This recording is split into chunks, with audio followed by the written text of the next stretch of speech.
My trip to the Orinoco region in Colombia was an adventure difficult to imagine before I got there. The departments of Vichada and Guainía do not have any roads connecting them to the country's center.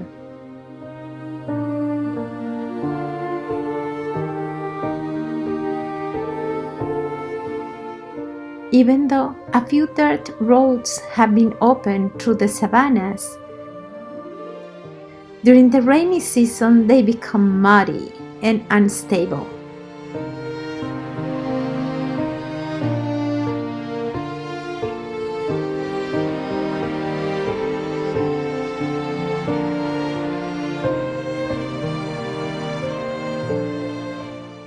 I could only see the jungle and the endless Great Plains.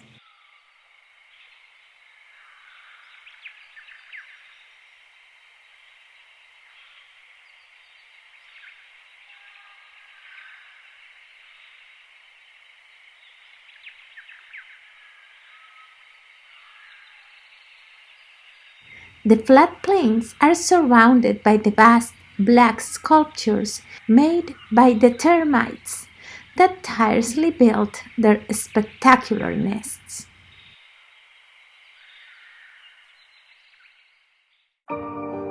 I felt that time had stopped, and life for the region's few inhabitants remained as hard as centuries ago.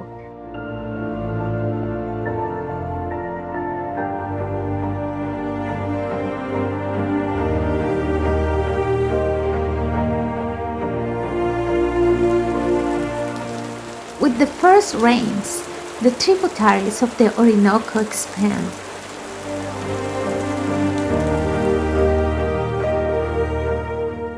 And the small communities come together to maintain a ferry service that allows the few vehicles that travel in this area to cross the rivers.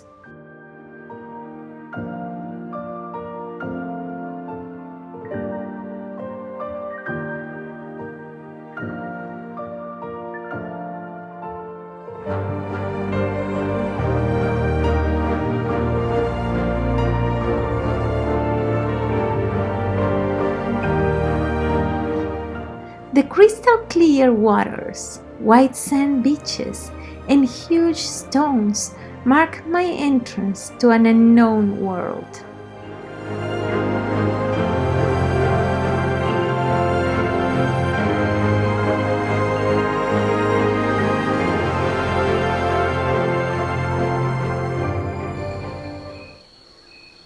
The road was still recognizable, the vegetation was low, and the car moved around it. But it disappeared when we reached the large rocks from the Guiana Shield. There were no more tracks, no signs, and the stone formations rose from the ground, transforming the savannah into a strange and deserted world.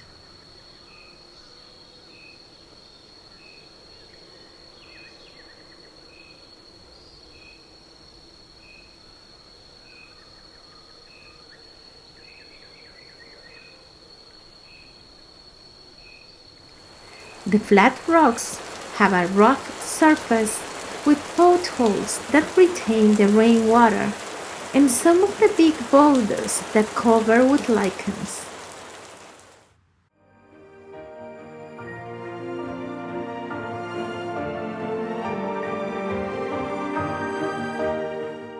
The beautiful water mirrors reflect the sky full of clouds. And some of these cracks are a refuge for tadpoles, frogs, and even some fish trapped when the river rises.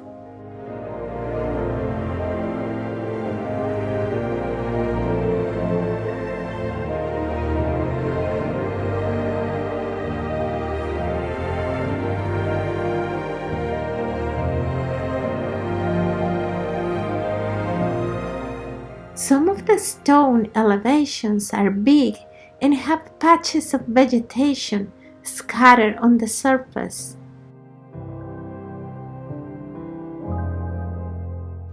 Between its cracks grew low, thorny plants and bushes bursting with flowers that shone among the dark rocks. And although at first I thought they might be birds, looking at them through my lens, I discovered that they were large clusters of white flowers that bloomed at the beginning of the rains. I was amazed to see how the rain turned dry grasslands into fertile green meadows in just a few days. The bright colors reminded me of spring, when everything begins to grow in unison, and each new blade of grass, each plant, and each tree shimmers wonderfully.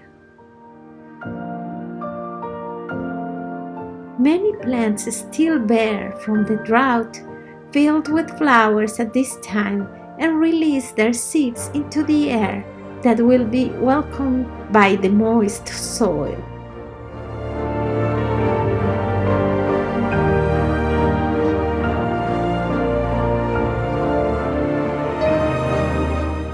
My first encounter with birds was in one of these pastures, when I found a pair of two tiny melancholic tyrants. These birds, whose name refers to their conflicted and territorial behavior, they packed out two large falcons resting in a dry tree. I had occasionally seen them chasing birds of prey, but this time I could see how they defended the tree and blew birds several times their own size away.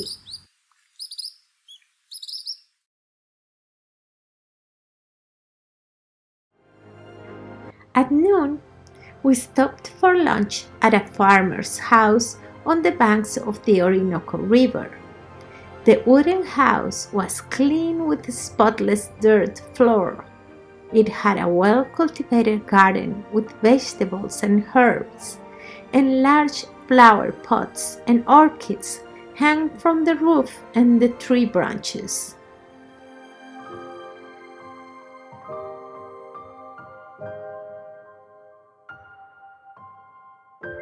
They offer lodging and food to passengers traveling on the river.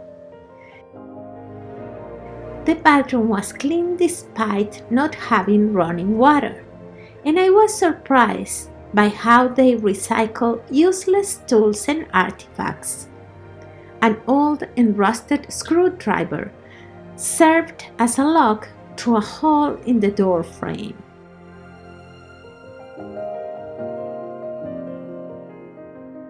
The house had a traditional kitchen with large, shiny, polished aluminum pots hanging on the walls.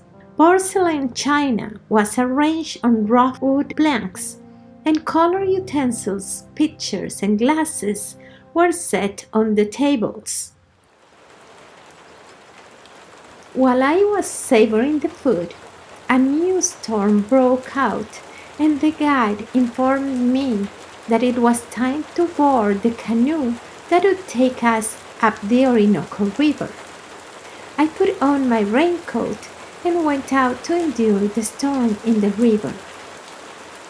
I would never have gone out in such a terrible weather, but that would be an essential part of my new life, and I will be talking about it in my next story.